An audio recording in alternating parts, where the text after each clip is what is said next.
ओम शांति ओम शांति ओम शांति। मु ब्रह्मा कुमार रघुनाथ दास आपण समस्त को मोर यूट्यूब चैनल डिवाइन फ्लाइट रे हार्दिक स्वागत जनाऊँगी। आसतु आज आम बाबा समस्त मीठा मीठा संतान माने श्रवण करवा 30 जुलाई 2026 प्रातः मुरली जो थे स्वयं परमपिता परमात्मा आम पिलामानंकु महावाक्य कहते मीठे बच्चे बाप जैसा निरंकारी और निष्काम सेवाधारी और कोई नहीं। बाबा भाया निरहंकारी एवं निष्काम सेवाधारी आउ कहीं नहांते। सारे विश्व की बादशाही बच्चों को देकर खुद वानप्रस्थ में बैठ जाते। बाबा सारा विश्वर बादशाही पिलामानों को दे निजे कौन हो वानप्रस्थ में बसी जाऊँ नहीं। शिव बाबा आमको राज्य प्रदान कर सत्ययुगी राज्य वैकुंठ प्रदान कर किंतु निजे से अभक्ता निजे भोग करूना से जाई परम धाम रही जाउछंती। स्वयं परमपिता परमात्मा परम शिक्षक रूप से आम पिला प्रश्न पचारुचंती, बाप का कौन सा पैगाम तुम सारे विश्व को बताना है। बाबांकर कौन संदेश सारा विश्व को बतईबार अच्छे। उत्तर है सभी को बताओ कि तुम दुख हरता सुख करता के बच्चे हो, तुम्हें कभी भी किसी को दुख नहीं देना। बाबा को बताओ सॉरी समस्त को बताओ जे तुम्हें हो दुख हरता सुख करता बाबांकर संतान केबे हेले काहाकू दुख दबार नहीं। तुम सुखदाता बाप को याद करो, उन्हें फॉलो करो तो अधा कल्प के लिए सुखधाम में चले जाएंगे। तेणु तुम्हें सुख दाता बाबा को याद करो, दुख हरता बाबा को याद करो, जहाद्वारा तुम्हें अधा कल्प पाई सुखधाम बा आमर जोटा सत्य जुग एवं त्रेता जुग जहाँ स्वर्ग बोली कहुच्छी सेठाकू चलीज। ये पैगाम सबको देना है। जो इस पैगाम को जीवन में धारण करेंगे वही 21 जन्म के लिए माया की बेहोशी से छूट जाएंगे। तो यही जो संवाद टी जी धारण करिवो से 21 जन्म पाई मायार बेहोशी रु मुक्त हो। गीत है हमारे तीर्थ न्यारे हैं। ओम शांति। मीठे मीठे रूहानी बच्चे इस गीत का अर्थ तो समझ गए। हम आत्माओं का वो बाप है, मुख्य है ही आत्मा। तेणु बाबा कहते मोर मीठा मीठा संतान माने गीतर अर्थ बुझी जाइछंती। कौ गीत हमारे तीर्थ न्यारे हैं। हमारे तीर्थ न्यारे आम तीर्थ न्यारा कौटा तीर्थ आम परम धाम नहीं। आम आत्मा मानकर पिता परमात्मा से बाबा जे कि समस्त आत्मांकर पिता मुख्य आत्मा परमात्मा। अभी तुम जानते हो, तुम बच्चे जानते हो हमारी आत्मा परमपिता परमात्मा के सम्मुख बैठी है, तुम्हारी सोल सुप्रीम सोल के सामने बैठी है। तुमको तो अपना शरीर है, इनको लोन लिया हुआ शरीर है। तेणु बाबा कहते आमे आत्मा परमपिता परमात्मा सामने बसचु। आमे तो शरीर नहीं, शरीर देहदारी आत्मा। बाबा शरीर नथिबा कारणरू से ब्रह्मा बाबा शरीर को लोन नहीं। अच्छा, गुरु लोग मनुष्य को यात्रा पर ले जाते हैं। भक्ति मार्ग के ढेर गुरु है। गुरु माने तांकर शिष्य मान को भक्ति मार्ग में विभिन्न तीर्थ दर्शन पाई नहीं जाती। भक्ति मार्ग में अनेक गुरु। भारत में तो स्त्री अपने पति को भी गुरु ईश्वर समझती है। भक्ति मार्ग रे भारत रे कौन न स्त्री तार स्वामी को मध्य गुरु एवं ईश्वर मध्य मानता है। बाप बच्चों को समझाते हैं, तुम बच्चे हो ना, समझते हो हम बेहद के बाप के बच्चे हैं, बेहद का वर्षा फिर लेने आए हैं। अभी हमें उन्नति को सद्गति को पाना है। तेणु आम बुझुचु जे बाबा पाखक आम आसु आशीर्वाद नापी, स्वर्गर संपत्ति नापी, सद्गति पाइबापी। यह तो निश्चय है ना। सारी दुनिया दुर्गति में है, पतित है, पावन होने के लिए बुलाते हैं। तो भारत में कितने ढेर के ढेर गुरु है। तेणु एक कथा तो निश्चय ना जे सारा दुनिया वर्तमान पापाचारी हो जाइछंती, दुर्गति हो जाइछि। पावन हेबा पई पुणी डाकुचंती। भारत रे केते ढेर ढेर गुरु रहिछंती। कोई को 100 फॉलोअर्स, कोई के 500, कोई के 50 भी होते हैं, कोई के लाखों करोड़ों भी होते हैं। नहीं, कलिजुग रे वर्तमान कौन विभिन्न बहुमात्रा रे गुरु, कहार 100 फॉलोअर्स माने अनुसरणकारी शिष्य, କାହାର 500, କାହାର 50, କାହାର ଲାଖ କରୋଡ଼, କାହାର ଲକ୍ଷ କୋଟି शिष्य फॉलोअर्स। जैसे खोजों का आगा खां गुरु है, कितने उनके फॉलोअर्स है, कितना उनका रिकॉर्ड देते हैं, फिर भल कुछ भी करने वाला हो लेकिन उनका मान कितना है। भी भक्ति मार्ग में गुरु अनेक हैं, फिर वह भी नंबरवार होते हैं। भक्ति मार्ग रे गुरु अछंती अनेक, से भी नंबरवार अछंती। कोई की कमाई पद्मों की होती है, कोई की कमाई पद्म माने गुरु भक्ति मार्ग रे मध्य जो दक्षिणा बा विभिन्न प्रकार दान द्वारा कोटी कोटी टंका पद्म पद्म टंका इनकम होता है। आगा खां की कमाई बहुत है। आगा खां जने गुरु, उनको हीरो में तो तोल कर दान किया था उनके शिष्य ने। तो तांकु हीरा रे तौलिकी दान करा जाउथला, शिष्य माने तांकु दान करथले। एक तरफ हीरे, दूसरे तरफ उनका गुरु। गोटे साइड रे तांकर गुरु को बसैथिबे, अन्य साइड रे हीरा दिया जीवो एवं तांको गुरुंकर ओजन रो हीरा को तांकु दान करा जाउथला। हीरे दान करते हैं, कितने हीरे होंगे। आजकल सोने में तो बहुतों को वजन कर देते हैं। दूसरा प्लैटिनियम होता है, वो सोने से भी ज़्यादा कीमती होती है, वो भी वजन कर दिया था। तेणु गुरु को गोटे साइड रे तराजू रे, अन्य साइड रे सुना हीरा नहीं प्लैटिनियम गोटे धातु जाकि बहुत कॉस्टली, वो सोने से भी ज़्यादा कीमती होती है, वो भी वजन कर दिया था।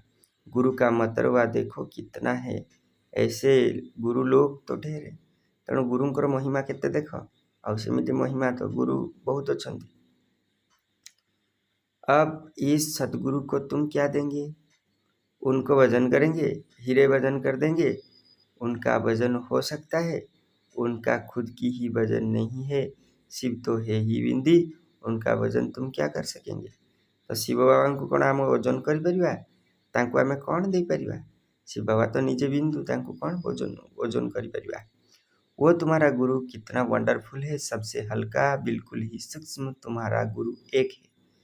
तेणु तुमर गुरु केते वंडरफुल, आश्चर्यजनक, केते सूक्ष्म एवं केते हल्का, तुम्हारा गुरु एक है।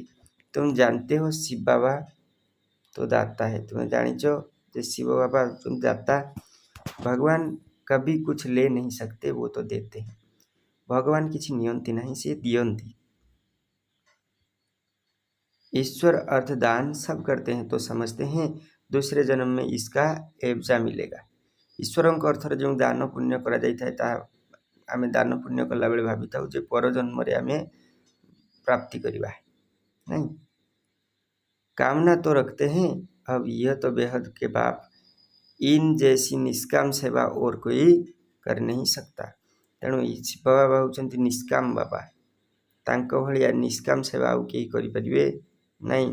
निष्काम सेवा भी कैसी है? बच्चों को विश्व का सुख धाम का मालिक बनाते हैं। बाबा खुद थोड़े ही विश्व का मालिक बनते हैं। बाबा कौन करचंती? सुख धाम रो मालिक बनौचंती। निजे कौन से मालिक होउचंती कि? निजे हो नांती। उनको कहा जाता है सुख का सागर, शांति का सागर, पवित्रता का सागर। तांको कहा जाउची कौन? सुखर सागर, शांतिर सागर, पवित्रतार सागर नहीं। बच्चों को हर एक बात अच्छी रीति समझाई जाती है। एक ही बाप से तुमको जीवन मुक्ति मिल जाती है, बाबा से स्वर्ग का वर्षा मिलता है। तेणु बाबा पाखरु मुक्ति, जीवन मुक्ति बा स्वर्गर संपत्ति मिलता है। निश्चय किया बस बाबा और वर्षे को याद करना है। यही कथा को निश्चय करी बाबा एवं तांको पाखरु मिलुवा संपत्ति बा वर्षा को याद करिबा। इनको कहते हैं ज्ञान का सागर। सारा सागर मस यानी शाही बनाओ, सारा जंगल कलम बनाओ तो भी एंड नहीं हो सकता। बाबांकर महिमा जदि आमे लिखिबा, सारा सागर जदि काली हो जाए, सारा जंगल जदि कलम हो जाए, सारा पृथ्वी जदि खाता हो जाए, ताले मध्य आमे भगवानकर महिमा लिखि सारी परिबा नहीं। तुम शुरू से लेकर लिखते जाओ तो तुम्हारी ढेर पुस्तकें हो जाए। ये नॉलेज तो बहुत वैल्युएबल है जो धारण करने की है।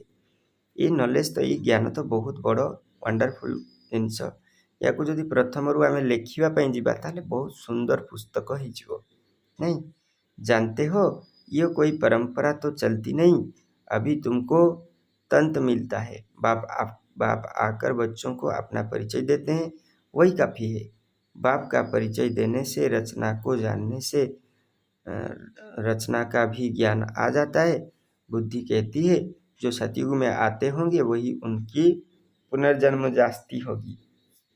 चक्र में जो पहले आए होंगे वही आएंगे। इस चक्र को भी अच्छी रीति समझना है। यही चक्र को मध्य बहुत भल भाव बुझा दरकार। जो माने प्रथम आसीचंती से मानू ही 84 चक्र आसवाई पड़ो। गीता में भी सुना, हमारे तीर्थ न्यारे हैं, वो तो जन्म जन्मांतर तीर्थ यात्राएं आदि करते आए हैं। यह सिर्फ तुम्हारी एक जन्म की यात्रा है। तेणु आमर तीर्थ यात्रा कौटी की परम धाम को बुद्धि जोग द्वारा जाऊँगी। ना टंका लगुच, ना पैसा लगुच, ना गाड़ी, ना घोड़ा।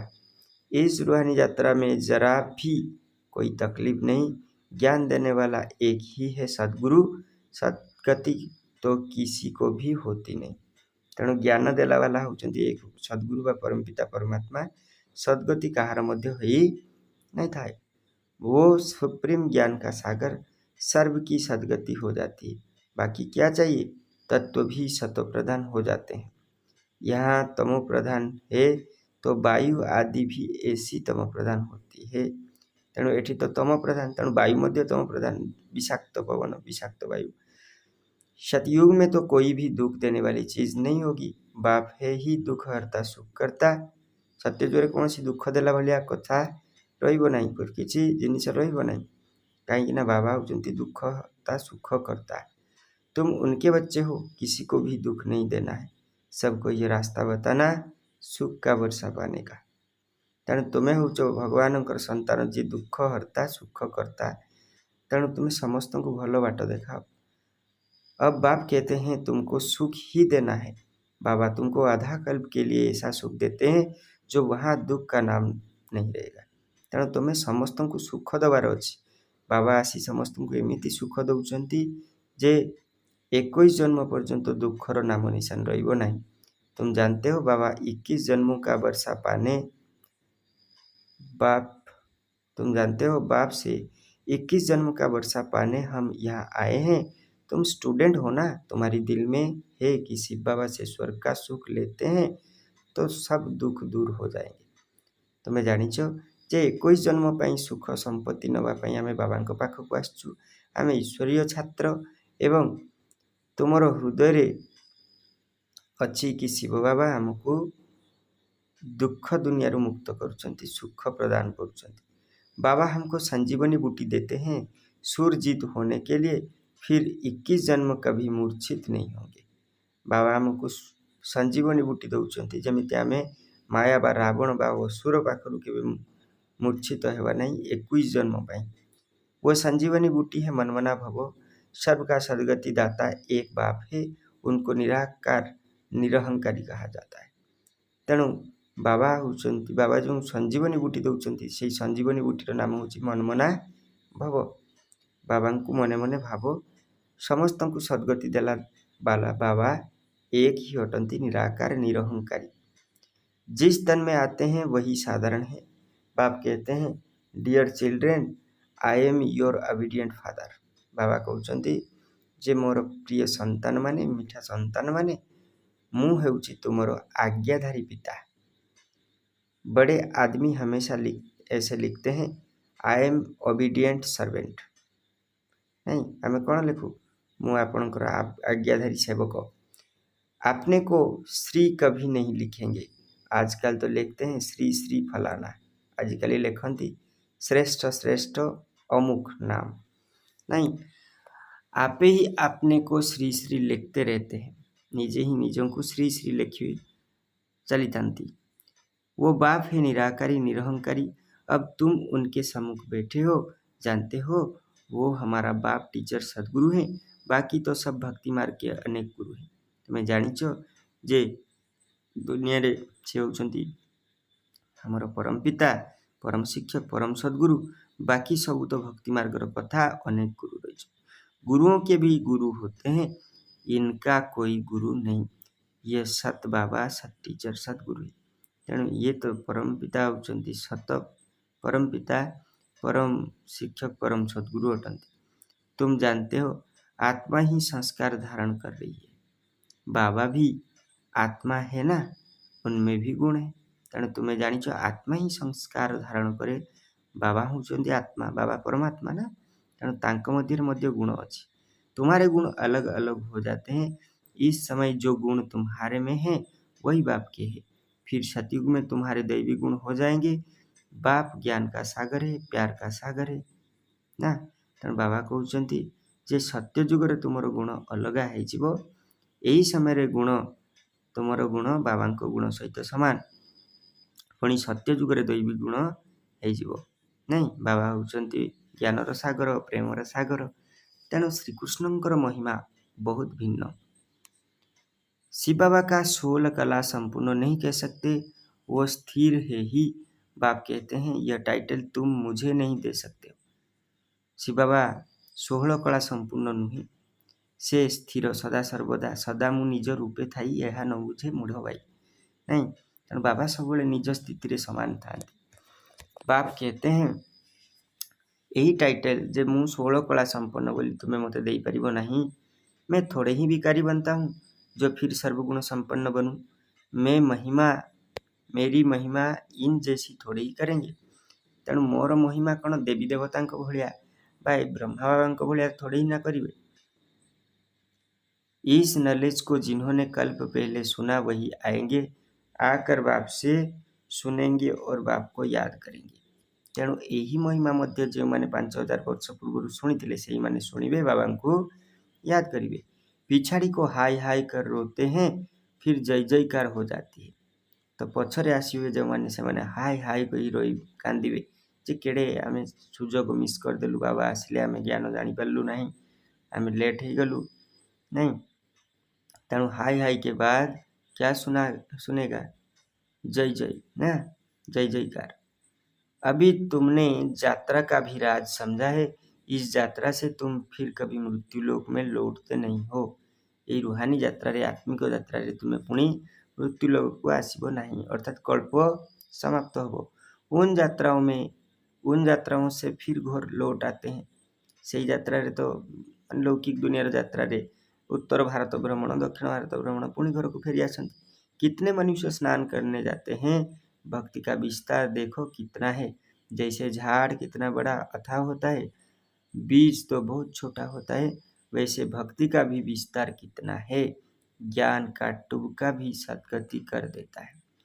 ज्ञानर छोट गोटे टुबका मध्य तुमको सद्गति कर दे पारिबो, तुमको सद्गति कर दे पारिबो। टुबका माने गोटे पोखरी, किंतु ज्ञानर पोखरी माने ज्ञानर गोटे बिंदु मध्य मुक्ति कर दे पारिबो। किंतु भक्तिर सागर मुक्ति कर पारिबो नहीं। कारण सागर हेउ बा नई हेउ सेतरे गाधोइबा द्वारा देहर धोइबा होइथाय बा देह धौत होइथाय, किंतु आत्मा धौत होई न थाए। किंतु ज्ञान रूपी गंगा रे गाधेइले जाई आत्मा पवित्र हुए। वैसे भी भक्ति का भी कितना विस्तार है। ज्ञान का एक टुबका भी सद्गति कर देता है। भक्ति में उतरते उतरते आधा कल्प लग जाता है। यहाँ तुमको सीढ़ी चढ़ने की 1 सेकेंड लगता है। लिफ्ट कितनी अच्छी है। एठी तुम्हें सीढ़ी चढ़िया अधा कल्प माने भक्ति रे अधा कल्प तलक ओह्लाई ओह्लाई आम आसीचु। बर्तमान संपूर्ण विकारी दुनिया रे पहुँचीचु, विकारी दुनिया तामसिक दुनिया विनाश समय। एठी सीढ़ी चढ़िबारे 1 सेकेंड लगे, कहीं ना लिफ्ट केते सुंदर। लिफ्ट कौ लिफ्ट, राजयोगर लिफ्ट नीचे से एकदम ऊपर अपने घर ले जाती है। इसको कहा जाता है चढ़ती कला सर्व का भला ना। सिख भाई मैंने कहती ना, चढ़ती कला तेरे भाणे सर्वथा भला। सर्व का सद्गति दाता एक बाप है। तेणु बाबा कहते, बाबा जिते आसती आमर चढ़ती कला होता है।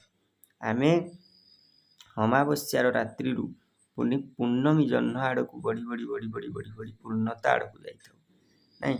रावण राज्य जिते आरंभ हुए पुणी पूर्णिमा चांदरू आम अमावस्या भाया अंधकारमय हो जाऊ, संपूर्ण विकारी हो जाऊ। अच्छा, इसको कहा जाता है चढ़ती कला सर्व का भला, सर्व का सद्गति दाता एक बाप ही है। अब ज्ञान भक्ति का फर्क देखो। ज्ञान भक्ति वैराग्य है ना, ज्ञान भक्ति एवं वैराग्य होते ना। सन्यासियों का हे देह का हद का वैराग्य। सन्यासी माने कौन करती, घर द्वार छाड़ी पलाती। बाप ने समझाया वैराग्य दो प्रकार का है, एक हद का वैराग्य जिसमें कोई सद्गति नहीं होती, दूसरा है बेहद का वैराग्य जिसमें तुम्हारी सद्गति हो जाती है। अभी सद्गति के लिए तुम बच्चों को श्रीमत मिलती है श्रेष्ठ बनने की। तेणु बाबा कहते जे हद्र सन्यास हूँ दुनियादारी रे जो मैंने सन्यास ही बोलती घर द्वार छाड़ी, किंतु बेहद्र सन्यासी अर्थात निजको शरीर भितर रही मध्य शरीर ठारू पृथक आत्मा बोली अनुभव करवा नहीं। तेणु अब श्रेष्ठ दुनिया की स्थापना हो रही है श्रीमत पर। यह भ्रष्ट दुनिया रावण की मत पर बनी है। तेणु वर्तमान श्रीमत रे श्रेष्ठ दुनिया बनुची, ये भ्रष्ट दुनिया रावण मत रे बनी। हम श्रेष्ठ बन रहे हैं, यह बातें तुम ही जानो, दुनिया बिल्कुल ही नहीं जानती। तेणु तुम्हें जो श्रेष्ठ बनुच ये कथा तुम्हें ही जानिच, दुनिया वाला बुझंती नहीं, जानती नहीं। तुम्हारे लिए तो कहते हैं यह ब्रह्म कुमारियाँ विनाश कराने वाली है। तुम पाई कौन कहते ये ब्रह्म कुमारी माने विनाश करने नहीं, सचमुच विनाश तो होना ही है, इससे ही तो कल्याण होना है। विनाश द्वारा ही कल्याण हो, विनाश ही नुआ सृष्टि संकेत ना। कल्याणकारी बाप आते हैं तो महाभारी लड़ाई लगती है। कहेंगे हमने कहा था ना कि ब्रह्मा कुमारिया विनाश करेगी। कल्याणकारी शिव बाबा जो आसती तो महाभारत युद्ध लगी था एवं परवर्ती समय विनाश हुए नहीं। बराबर विनाश तो होनी ही है, पुरानी दुनिया का विनाश होगी। यदा यदा ही धर्म से जो श्लोक अनुसार विनाश करने आस्था नहीं। हम नई दुनिया स्थापना करते हैं, पुरानी दुनिया के बाद नई जरूर ही है। तेणु पुराना दुनिया पर नुआ दुनिया आस्था है।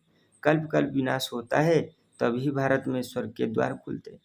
कल्प कल्प रे विनाश हुए तापरे स्वर्गर द्वार खोली थे। परंतु वे लोग समझे कैसे, आगे चलकर बहुत समझेंगे। बाप जब आते हैं तो पुरानी दुनिया सारी स्वाहा हो जाती। तेणु बाहर लोक मैंने बुझीपारती नहीं, केमिटी बुझे, धीरे धीरे आग को बढ़ी समस्ते बुझे जे पुराना दुनिया स्वाहा ही जो दुनिया। यह तुम्हारा यह यज्ञ तो वंडरफुल है जिसमें आहुति पड़नी है, यह भी तुम जानो और ना जानो कोई। तेणु तुमर यज्ञ केड़े वंडरफुल यज्ञ जो थे आहुति पड़ो, तुम्हें जानो बा न जानो नहीं, विजय तो पांडवों की होनी है और सब खत्म हो जाएंगे। तेणु पांडव क्यों माने जो मैंने बाबांकर संतान नहीं, पांडव सेना शिव शक्ति पांडव सेना। बाकी तुम पांडव रहते हो फिर नई दुनिया में राज्य करते हो। यह नॉलेज बड़ी वंडरफुल है, सबका दुख हरता सुख करता सद्गति देने वाला एक ही बाप है। तेणु समस्त को सुख देला वाला दुख हरण कला वाला सद्गति देला वाला एक बाप आट। कितना मीठा कितना प्यारा बाप है। कहते आए हो मीठा बाबा, आप जब आएंगे तो हम आप पर वारी जाएंगे। आमे मध्य कही आसचु जे बाबा जितेबाला आपण आसवे सेतेबाला आमे आपणक पाखरे समर्पित हेबु। मेरा तो आप दूसरा ना कोई। इसका मतलब यह नहीं कि घर बार छोड़ यहाँ आकर बैठेंगे। एमिति तो कथा नुहे जे घर द्वार छाड़ी जाई आमे मधुवन रे बसिबा नहीं। गृहस्थ व्यवहार में भल रहो, 7 रोज का कर्ज ले फिर कहाँ भी जाओ मनवाना हो नहीं। गृहस्थ व्यवहार रे रुह, किंतु 7 दिन कोर्स कर सारा पर तुम्हें मने मने सदा सर्वदा बाबा को चिंतन करो। कहीं ना बाप को याद करना है और वर्षा पाना है। बाबा को याद करने द्वारा विकर्म विनाश हो एवं बाबा संपत्तिर अधिकारी आम हवा। बस याद की यात्रा में रहना है, बस याद की यात्रा में रहना है, इससे ही बेड़ा पार है। तेणु बाबा को आम जिते याद करवा ये विषय वैतरणी को आम पार हो। यह भी तुम जानते हो पवित्र रहना है, छी खाना आदि नहीं खाना है। मुरली तो मिलती ही है, कोई समय मुरली नहीं भी मिलेगी, आफतें आएगी, हंगामा आदि हो जाएगा तो मुरली मिल नहीं सकेगी। तेणु बाबा कहते जे पवित्र निश्चय रहा। छी खाना अर्थात कौन सी तामसिक आहार माछ मांस अंडा कंकड़ा इत्यादि विभिन्न प्रकार जो सब तामसिक खाद्य रही हत्या करिकी आमे जो सब खाद्य खाउछे से सब जिनिस खाइबा उचित नुहे। मुरली केबे हेले मुरली तो मिले किंतु आगकू समय मध्य केतेबेले आसीबो मुरली मिलिबो नाही। विभिन्न प्रकार विपद आपद आसताए, हंगामा हबो, मुरली मिलिबो नहीं। तुम इन आंखों से जो कुछ देखते हो वो नहीं रहेगा, सब भस्म हो जाएगा। एई आखि द्वारा जहाँ देखुछ से सब किछि रहिबो नहीं, भस्म हो जिवो। प्रलय तो होनी ही है, प्रलय तो होती नहीं, दुनिया तो एक ही है, नई सो पुरानी होती। तो प्रलय तो हबनी, दुनिया गोटे, ताहा ही परिवर्तन होता है। कलिजुग पुणी सत्य जुगर परिवर्तन होता है। न्यू वर्ल्ड ओल्ड वर्ल्ड कहा जाता है। नुआ भारत नुआ विश्व पुराना विश्व बोली कहा जाउछ, नुआ जगत पुराना जगत बोली कहा जाउछ। अब तो कहेंगे यह ओल्ड वर्ल्ड है नहीं। आमे वर्तमान कौन करबा जे विश्व वर्तमान पुराना हो जाइछ नहीं, बाकी थोड़ा समय है। वो कहते हैं कल्प की आयु लाखों वर्ष है, कलयुग के लिए कहते हैं 40,000 वर्ष पड़े। तेणु भक्ति मार्ग लोक मैंने कहते कलिजुगर आयुष लक्ष लक्ष, कल्पर आयुष लक्ष लक्ष वर्ष, कलिजुग आहरी 40,000 वर्ष पड़ी। वास्तव में 5,000 वर्ष का चक्र है। तुम्हारी बुद्धि में सारे नॉलेज है, मनुष्य तो बिल्कुल पत्थर बुद्धि है। तेणु वास्तव में 5,000 वर्षर सृष्टि चक्र एवं तुम्हें जानिछ तुम बुद्धि रे सारा ज्ञान रही। मनुष्य तो बिल्कुल पत्थर बुद्धि हो जाइछन्ति। एक्टर्स होकर ड्रामा के क्रिएटर डायरेक्टर को न जाने तो उनको क्या कहेंगे। वर्ल्ड की हिस्ट्री ज्योग्राफी कैसे रिपीट होती है ये तो जानना चाहिए ना। तेणु आमे विश्व रंगमंचर अभिनेता अभिनेत्री है, जदि रचयिता बा निर्देशक को न जानिबा ताले कौन कहुजिवो। वर्ल्डर हिस्ट्री ज्योग्राफी तो रिपीट होता है ना, एवं सेगुड़ी को जानिबा दरकार। जो अच्छी रीति जानते हैं, बुद्धि में धारण कर औरों को धारण कराते हैं, वो ऊंचते ऊंच पद पाते हैं। बाप कहते हैं जो नॉलेज मेरे में थी वो तुमको दे रहा हूँ। बाबा कहते जी यही ज्ञान को निजे बुझी बुद्धि रे धारण करने सहित अन्य मानक बुद्धि रे धारण कराती से माने उच्चरू उच्च पद पाती। बाबा कहती जे जो ज्ञान मो पाखरे अच्छी मु एबे तुम मानक देउछि। ड्रामा प्लान अनुसार रिपीट करता हूँ, मेरा भी ड्रामा में पार्ट है, भक्ति मार्ग में भी पार्ट बजाया। अब तुमको आकर अपना और रचना का आदि मध्य अंत का परिचय देता हूँ। बाबा कहते ड्रामा प्लान अनुसार सब किसी रिपीट होता है। बाबांकर ड्रामार पार्ट मध्य रिपीट हुए। कल्पर अंतिम समय संगम जुगरे बाबा को आसिया पड़ता है। भक्ति मार्ग रे बाबा पार्ट बजाइछन्ति, भक्तिर फल देती। एवं अब तुमको आकर रचना और सृष्टि के आदि मध्य अंत का परिचय देता हूँ। एबे बाबा आसी कौन कर सृष्टिर आदि मध्य अंतर परिचय देउछन्ति। मैं भी ड्रामा के बंधन में हूँ, मैं आता ही एक बार हूँ अपना परिचय देने और रचना के आदि मध्य अंत का नॉलेज सुनाने। अच्छा बाबा कहते मु मध्य ड्रामा रे बंधन मु आगरू आसी पारिबी नहीं। तेणु आसी कौन करथाए मोर एवं आत्मा मानक निजर परिचय प्रदान करे। सृष्टिर आदि मध्य अंतर ज्ञान प्रदान करता है। अच्छा मीठे मीठे सिकिलते बच्चों प्रति माता पिता बाप दादा का याद प्यार और गुड मॉर्निंग। रूहानी बच्चों की रूहानी बाप दादा को मीठे मीठे सिकिलते बच्चों प्रति माता पिता बाप दादा को याद प्यार और गुड मॉर्निंग।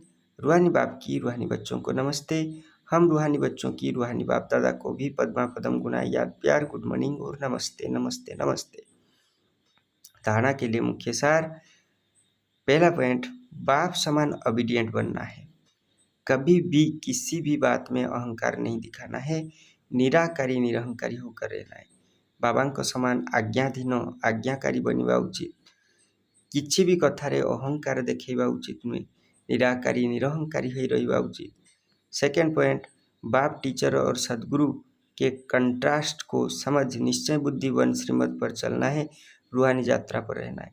बाबा शिक्षक एवं सदगुरुंकर पाठ को बुझा एवं निश्चय बुद्धि हो श्रीमत उपर चलवा, रूहानी यात्रार अनुभव करवा, रूहानी यात्रा रे रहिबा।